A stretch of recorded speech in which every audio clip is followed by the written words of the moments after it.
Шинэхэн ээжүүдийн анхаарах зүйлс. Төрсний дараах үеийн амарчсноос хойш 6-7 хоног үргэлжлэх бөгөөд энэ хугацаанд биеийн эсэргүүцэл суларсан байдаг тул халдвар орохоос сэргийлж эрүүл ахуйн дэглэмийг баримтлах нь чухал. Дөнгөж төрсөн их аль болох тайван байж өдөрт 8-аас 12 цаг унтах хэрэгтэй. Усанд орох.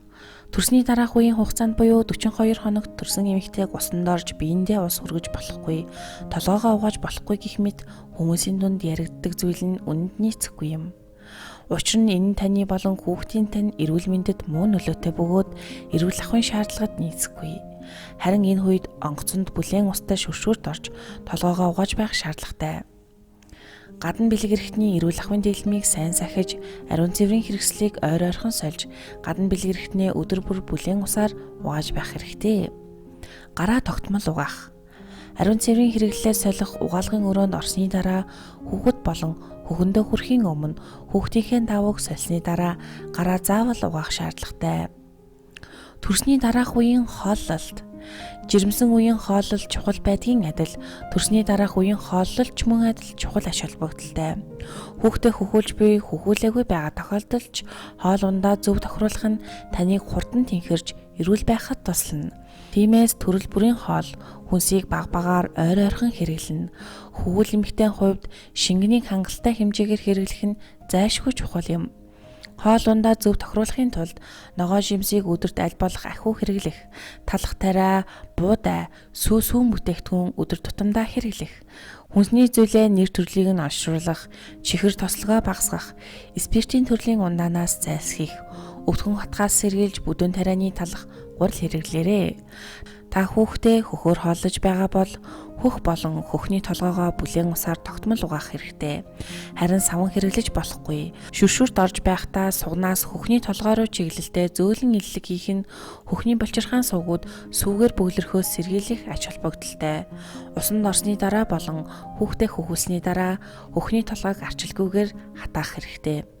Биед таарсан хөвн даавн материалаар хийгдсэн хөхүүл эмэгтэйчүүдэд зориулсан хөхний даруулга хэрэглэх нь зохимжтой юм. Хүүхдээ хөхүүлэх зөв байрлал. Хүүхдээ зөв байрлалаар хөхүүлэх нь хөхний толгой хагарч шархалхаас сэргийлнэ. Хүүхэд хөхний толгой орчмыг бүхэлдэн өмгөж хөхөх нь зөв байрлал юм. Хүүхдийг хөх рүү харуулan эхийн биед сайн хүрэлтсэн байхаар тэврэх. Хүүхдийн толгой бие тэгш байж хамрын үзүр нь хөхөнд хүрч байх.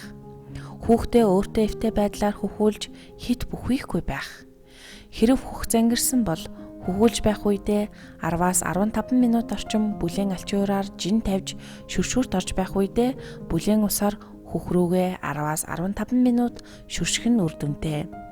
Хэрэв таны хөхний толгой хагарч шархалсан бол хүүхдээ богино хугацаагаар ойр хойрхон хөхүүлэх шаардлагатай. Таны хүүхдээ хөхүүлэхэд хит чинэрсэн хатуу байвал хөхүүлэхээс өмнө бага зэрэг саах хэрэгтэй. Хэрвээ та хийсвэр хагалгаа хийлгсэн бол хийсвэр хагалгаа буюу мэс заслын аргаар төрсөн бол өрх сумын болон эмэгтэйчүүдийн эмнэлэгт очиж шархаа цэвэрлүүлж арчилна. Шархаа байнга цэвэр хуурай байлгах шаардлагатай. Эмч тань зөвшөөрөх хүртэл онгоцонд орж болохгүй. Зөвхөн шүршүүрт орох бөгөөд шархаа наалтаар наах буюу шүршүүрт орсны дараа арчилгүйгээр хатаана. Шарх хувьсан өргөдөхөөс нь болгоомжлоорой. Мөн шарх бүрэн идэхээс нь өмнө хурж оролдож болохгүй.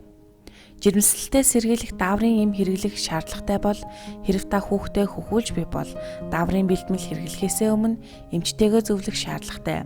Учир нь эстроген, прогестроген дааврууд хоёулангийн агуулсан бол хөхний сөө багасгах нөлөө үзүүлж болно. Иймээс хөхүүл эхчүүдэд зөвхөн прогестрон агуулсан дааврын бэлтгэл хэрэглэхийг зөвлөдөг гэдгийг анхаараарай.